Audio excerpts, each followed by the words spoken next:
Everyone in the town whispered about the estate on the hill, the one with iron gates that never fully opened and windows that stayed dark even at noon. And at the center of every rumor was the same name, the Mad Heir, a young man who had inherited unimaginable wealth and unbearable tragedy. A man servants quit within days of meeting. A man said to speak to shadows and rage at silence. And when Eliza accepted the job to care for him, she was warned again and again that no one lasted long. That kindness failed there, that patience broke. But Eliza had learned early in life that fear often wore the mask of misunderstanding. And so she arrived at the estate on a gray morning with nothing but a small suitcase and a steady heart, only to find the house cold, echoing, and heavy with grief, the air thick with unshed sorrow. And when she finally saw him standing at the far end of a long hallway, tall, pale, eyes guarded and distant, she understood why people ran,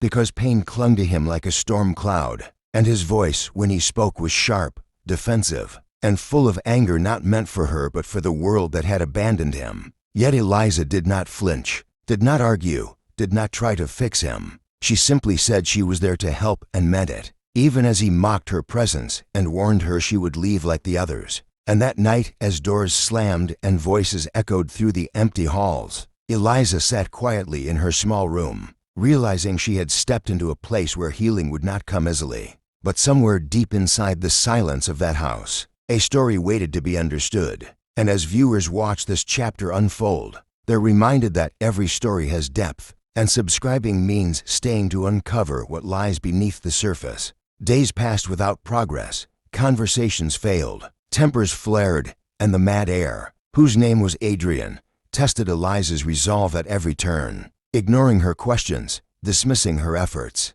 and retreating into long hours of isolation. Yet Eliza noticed things others had not. How he stiffened at loud noises, how mirrors remained covered, how he avoided the West Wing entirely. And instead of forcing interaction, she learned his rhythm, bringing meals and leaving without comment, speaking softly even when he responded harshly. And slowly the house changed, not in grand ways but subtle ones. Footsteps lingered instead of fleeing. Doors remained open a moment longer. And one evening, when a storm rattled the windows and thunder rolled across the hills, Eliza found Adrian sitting on the floor, back against the wall, breathing shallow and unsteady. And for the first time she didn't speak at all. She simply sat across from him, offering presence instead of words. And in that shared silence something shifted, because pain often needs witness before it can heal. And later, when he finally spoke, his voice was quieter, revealing fragments of loss, expectations,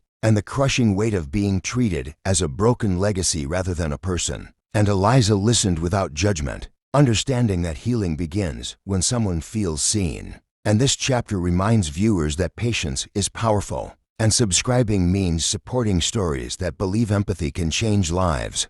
The truth emerged not all at once but in careful pieces, as Adrian revealed the fire that had taken his parents, the public scrutiny that followed, the guardians who controlled his inheritance while dismissing his grief, and the label of madness placed upon him because grief made him unpredictable. And Eliza realized the estate was not a prison of wealth, but a monument to unresolved pain. And when she encouraged Adrian to revisit the sealed West Wing, not as a challenge but as a choice, he resisted at first, shaking with anger and fear, yet eventually agreed. And together they opened the door to memories long buried, rooms filled with untouched belongings, laughter frozen in time, and grief that had never been allowed to breathe. And Adrian broke down not in rage but in release, realizing he had been surviving instead of living. And Eliza reminded him that pain does not define a person, it only asks to be understood.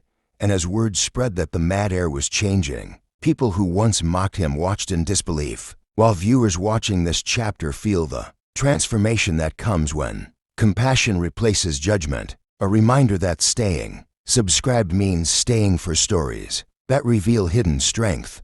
Months later, the estate felt alive again. Windows opened to sunlight, laughter echoing through halls once filled with silence. And Adrian stood not as the Mad Heir, but as a man reclaiming his identity, addressing staff with respect, investing in the town that had feared him, and acknowledging that healing was not erasing the past but learning to carry it. without shame. And when Eliza prepared to leave, believing her role complete, Adrian surprised her by thanking her not for fixing him, but for understanding him, for staying when leaving would have been easier. And as she walked away from the estate, she knew she had witnessed something rare, the quiet power of compassion transforming a life. And the story closes reminding viewers that understanding can be revolutionary, that every misunderstood soul deserves patience, and that by subscribing, they become part of a community that believes stories can heal, inspire, and change the way we see one another.